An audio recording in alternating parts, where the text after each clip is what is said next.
ఇదిగో చూడు దుబాయ్ షేటు, ఈ అమ్మాయి వాల్యూ 2 కోట్లు. ఇస్తానంటే అమ్మాయికి మీకు ఇస్తాం, లేదంటే మూసుకుని పొండి. ఏం మాట్లాడుతున్నారు పెద్దనాన్న? నన్ను మీరు అమ్మేస్తారా? చూడమ్మా లత, ఇలాంటి పిచ్చివాదులు 1,000,000 మంది వచ్చినా నిన్ను అమ్మనమ్మా. ఊరికి వచ్చి వీడేదో పిచ్చి పిచ్చి వాగుడు వాగుతున్నాడని వాడి నోరు మూయించడానికే ఇలా మాట్లాడుతున్నాడంతే. చెప్పు సేటు, 2 కోట్లు ఇస్తావా, మూసుకుని వెళ్తావా?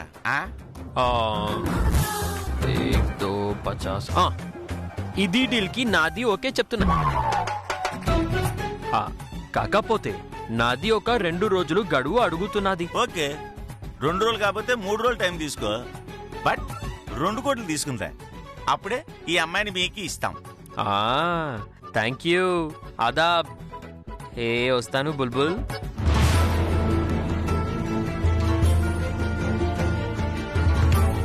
పెద్దనాన్న, నాకెందుకో వాడిని చూస్తే భయంగా ఉంది. నువ్వేం భయపడకమ్మా, నిన్ను గుండెల్లో పెట్టుకుని చూసుకునే బాధ్యత నాది, సరేనా? రాక్షసులారా, మీ సంగతి నాకు తెలియకపోతేనే కదే నేను ధైర్యంగా ఉండటానికి.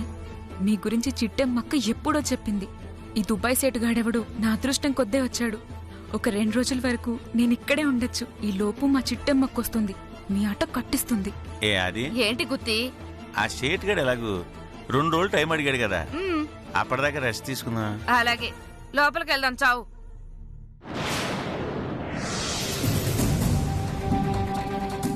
రూమ్ అంతా వెతుకో. Okay sir.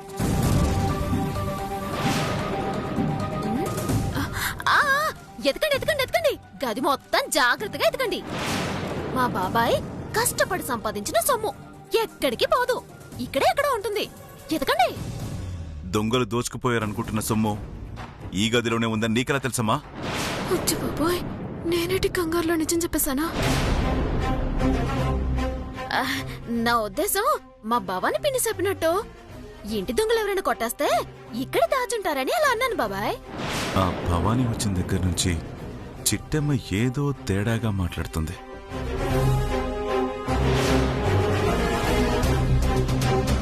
అవును చిట్టమ్మ, రవిచంద్రుడి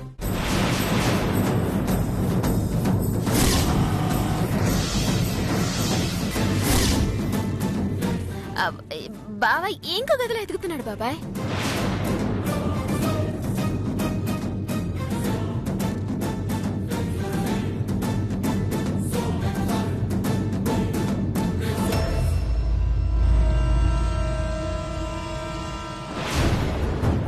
భగవంతుడా, డబ్బు వెంటనే దొరికిపోయిందంటే వేర్నాన్న బాబాయ్ హోమం దగ్గరకు వస్తాడు. రవిచంద్ర ఎక్కడ నడని అడుగుతాడు. అప్పుడు ఏడు చెప్పాలి, ఎలా తప్పించుకోవాలి? చిట్టమ్మ, డబ్బులు నగలు పోయింది మామమ్మ. నీ డబ్బు నగలు పోయినట్టు ఎందుకంత టెన్షన్ పడుతున్నావు? మీ డబ్బులైతే ఒకటి, మా డబ్బులైతే ఒకటి నా బాబాయ్. మీ డబ్బులు నా డబ్బులు కదా, నాకు కష్టం వస్తే మీకు వచ్చినట్టు కదా. అదే నిజమేలే, కాకపోతే మాకంటే ఎక్కువ రియాక్ట్ అవుతుంటేను అలా అడిగాను. వచ్చే బాబాయ్, ఇక్కడ ఎక్కువసేపు ఉండటం మంచిది కాదు, లేదంటే నా అంతటా నేనే బాబాయ్కి దొరికిపోయేలా ఉన్నాను.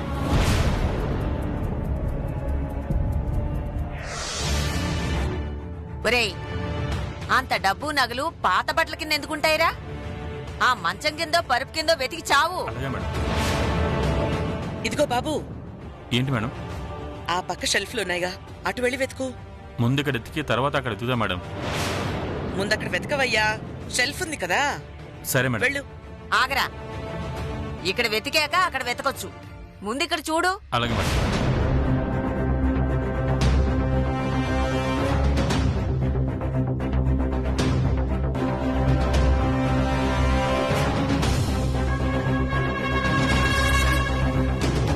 స్వామి వినాయక, ఇప్పుడు గనక నగలు డబ్బు వెంటనే దొరికేశాయంటే తల్లి కొడుకులిద్దరూ హోమం దగ్గరికి వస్తారు. రవిచంద్ర ఎక్కడని అడుగుతారు. అప్పుడు వీళ్ళకి సమాధానం చెప్పలేక నేను చావాలి.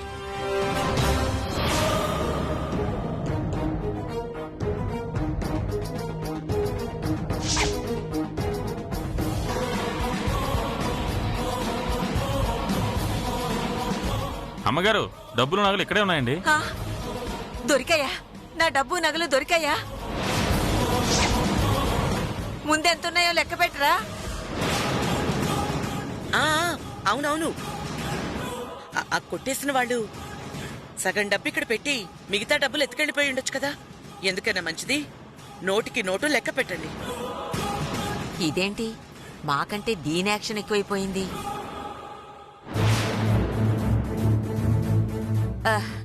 ఒరేయ్, తర్వాత లెక్క పెట్టచ్చులేరా. ఈ విషయం వెళ్ళి వీరనారాయణకి చెప్దాం. ముందు పద. ఆ, అదేంటండి, డబ్బు నగలు దొరికితే పోయిన వస్తువులన్నీ దొరికాయో లేదో చెక్ చేసుకోవాలి కదా. చెకింగ్ దేవుందిలే అమ్మా. ఎత్తుకెళ్లాలనుకుంటే మొత్తం ఎత్తుకెళ్తాడు గాని సగం ఎత్తుకెళ్తాడా ఏంటి? ఒరేయ్, అవన్నీ మూటగట్టి నా చేతికివ్వు. వీరనారాయణ రూమ్కి వెళ్దాం.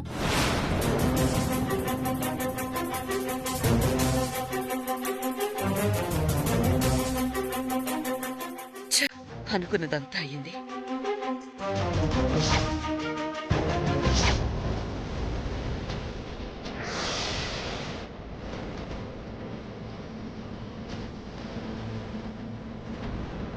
రేయ్, వెతకరా.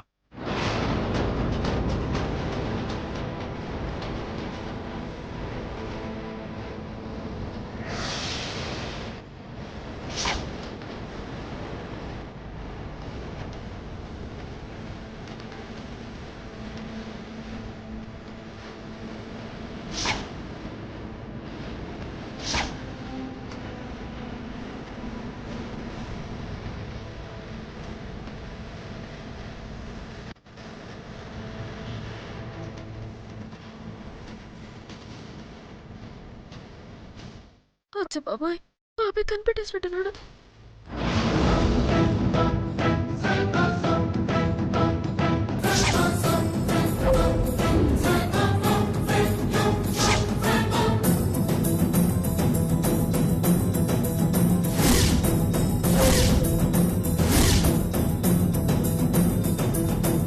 రేయ్, దొరికాయిరా, రా.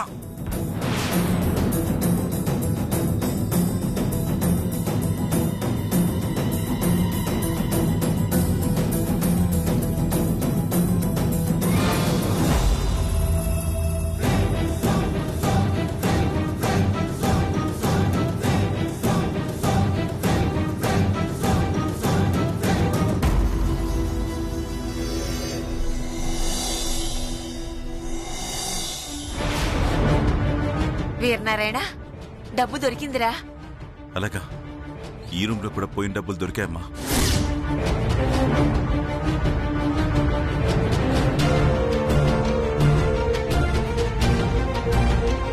భగవంతుడా, నువ్వు ఉన్నావు స్వామి.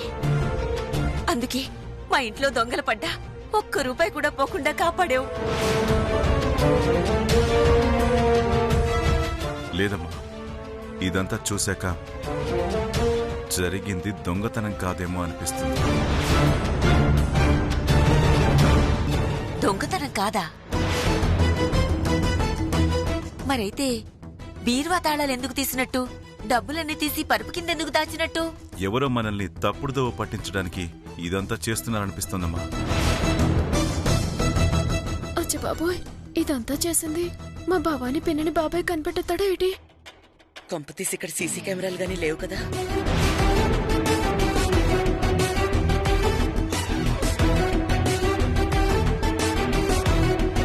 ఏంటి భవానీ గారు, సీసీ కెమెరాలు ఎక్కడున్నాయని చూస్తున్నారా?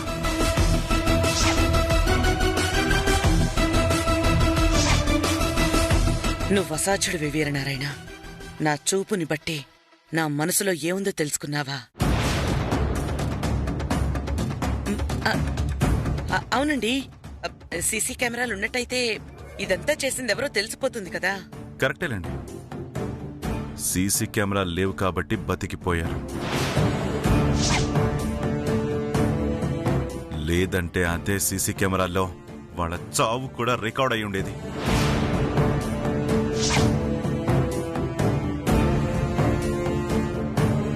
అమ్మా, ఇప్పటికే ఆలస్యమైంది, వెళ్దాం పద. దొరికిన డబ్బు సరిగ్గా ఉందో లేదో ఒకసారి లెక్క చూసుకోండి. లెక్క పెట్టుకోండి, లెక్క పెట్టుకోండి. ఏంటమ్మా లెక్క పెట్టేది? ఎక్కడ పోద్ది డబ్బు? ఒకవేళ పోయినా సగమైనా మాకు దొరికిందిగా. రే వీరనారాయణ, ఈ డబ్బు నగలు బీరువాలో పెట్టి తాళమై, అవతల హోమానికి టైం అవుతుంది. రేయ్, లోపల పెట్టండి రా. Okay sir.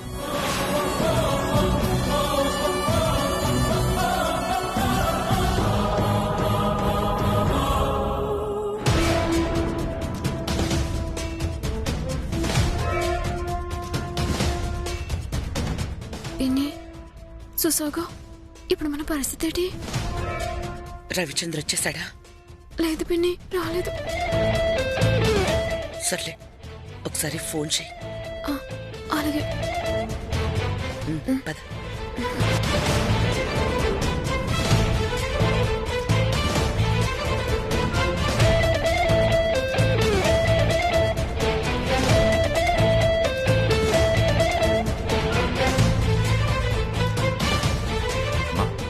చిట్టమ్మ భవాని గారు ఎక్కడ? ఇప్పటిదాకా ఇక్కడే ఉండాలరా, ఇంతలోనే ఎక్కడికి వెళ్ళారు? చూద్దాం పద.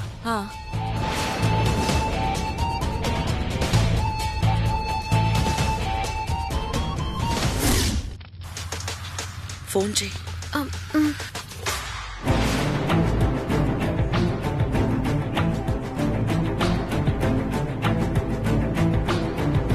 ఫోన్ ఎత్తడం లేదు పిన్ని.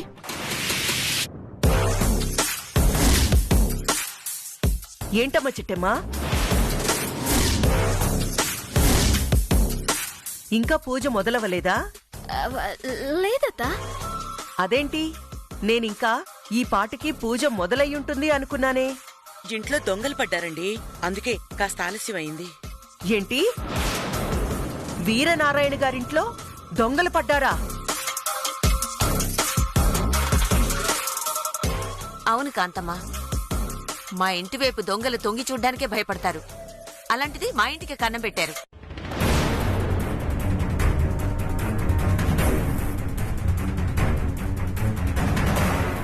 డబ్బులేమైనా పోయాయా అండి? పోలేదు, అదృష్టం కొద్దీ దొరికాయి. ఫోన్లేండి, అదృష్టవంతులు.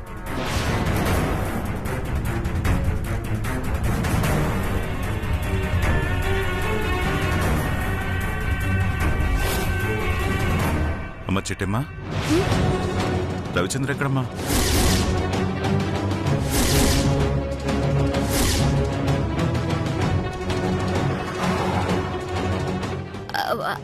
అది బాబాయ్, అది. అదేంటి, రవిచంద్ర చిట్టమ్మ కలిసే వచ్చారు కదా, రవి రాకపోవడం ఏంటి?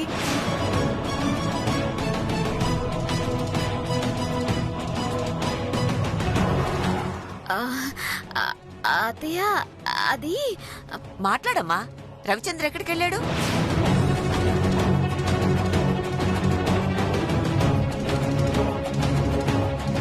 అదేంటి చిట్టమ్మా, నీకు తెలీదా?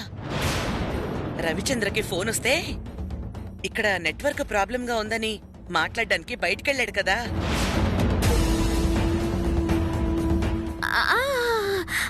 అవునవును.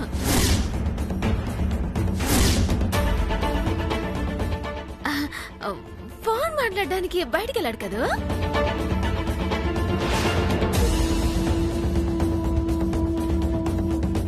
ఇంతకీ ఈ పిన్నెవరో?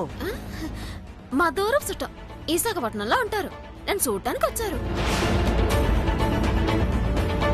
నేను ఇక్కడ ఉన్నానని తెలిసి డైరెక్ట్ గా నన్ను చూడడానికి ఇక్కడికే వచ్చేసారు.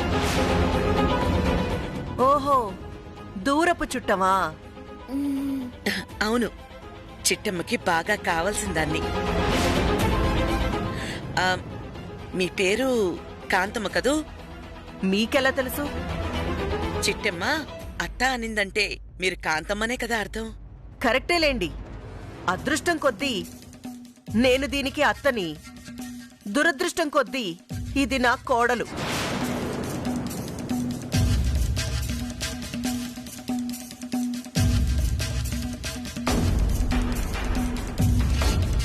నిజమేలేండి, ఎంతో దురదృష్టం చేసుకుంటేనే గాని మీలాంటి అత్త కోడలు అవ్వదు.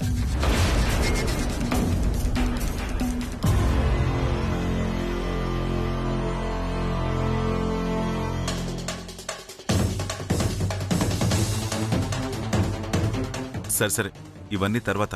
ముందు రవిచంద్రన్ పిలవండి. వాళ్ళేం పిలుస్తారు లేరా, నువ్వు వెళ్ళి పిలుచుకురాపో. బాబాయ్, ఇప్పుడు బాబాయ్ బయటికి వెళ్ళాడంటే బాబు బయటికి వెళ్ళాడనేసి తెలిసిపోతుంది. ఆ తర్వాత కొంపలు అంటుకుంటాయి. ఒక్క నిమిషం అండి, మీకెందుకు శ్రమ? నేనే వెళ్ళి పిలుచుకొస్తానా? పర్వాలేదులేండి, నేనింకా ముసలోని అవ్వలేదు. 4 అడుగులు నడవగలను.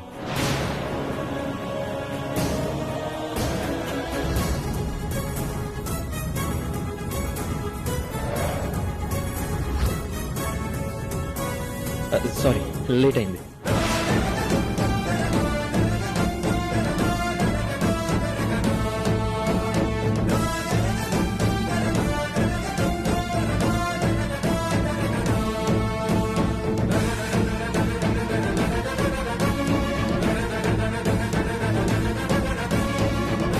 నువ్వెక్కడికి వెళ్ళావో చిట్టమ్మ చెప్పింది కానీ ఇంతకీ నువ్వెక్కడికి వెళ్ళావు?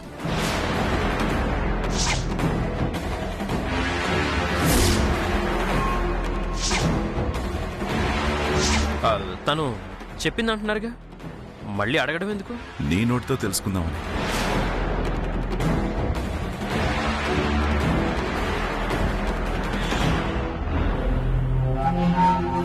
చిట్టమ్మ ఏం చెప్పిందో నేనేం చెప్తానో నాకేం అర్థం కావట్లేదు.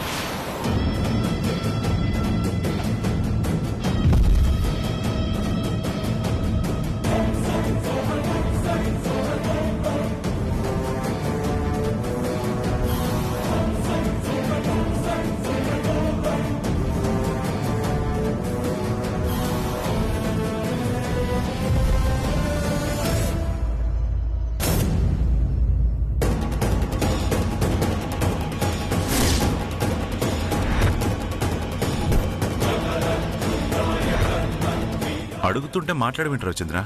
ఎక్కడికి వెళ్ళావు? ఫోన్ వస్తే ఇక్కడ నెట్వర్క్ ప్రాబ్లం ఉందని బయటికి వెళ్ళి మాట్లాడొచ్చాను సార్.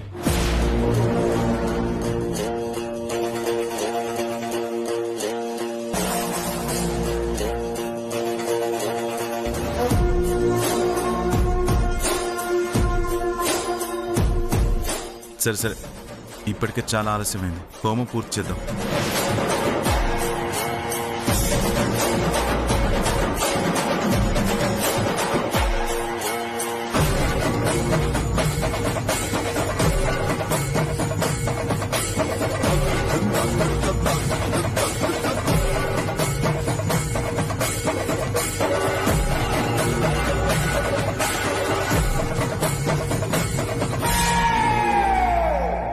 మనం అనుకున్న ప్లాన్ సక్సెస్.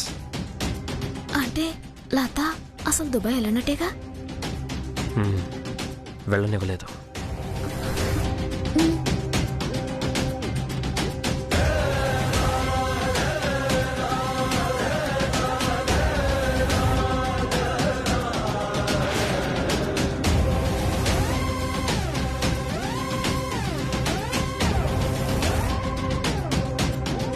ఇదేంటి పిన్ని కూతురు తెగ సైగలు చేసుకుంటున్నారు?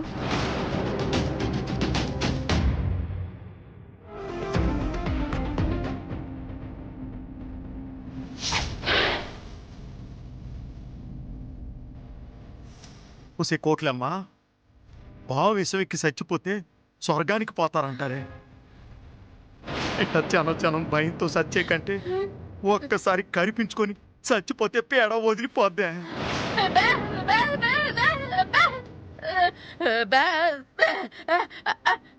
నువ్వు ఆగవే, నువ్వు సావడానికి ఇల్లేదే. నువ్వు నిండు 100 ఏళ్ళు బతకాల.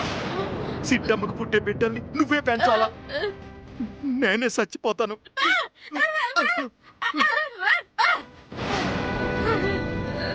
ఓసే పిచ్చిదానా, పావు ఒకసారి ఒకరిని కాటేసిందంటే దానిలో ఇసం వెళ్ళిపోద్దటే. రెండో మనిషికి ఇసం ఎక్కదట. అందుకే ముందు నేనే సత్తానే. నన్ను సావనివ్వే. సత్తానే.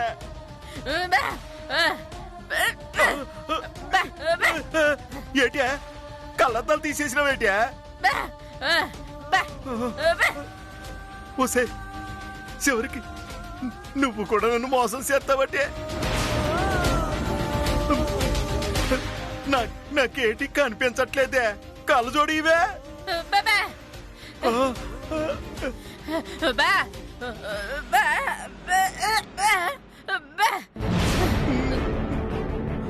సర్లేవే, మాట ఇస్తున్నాను. కళ్ళజోడి టీవే.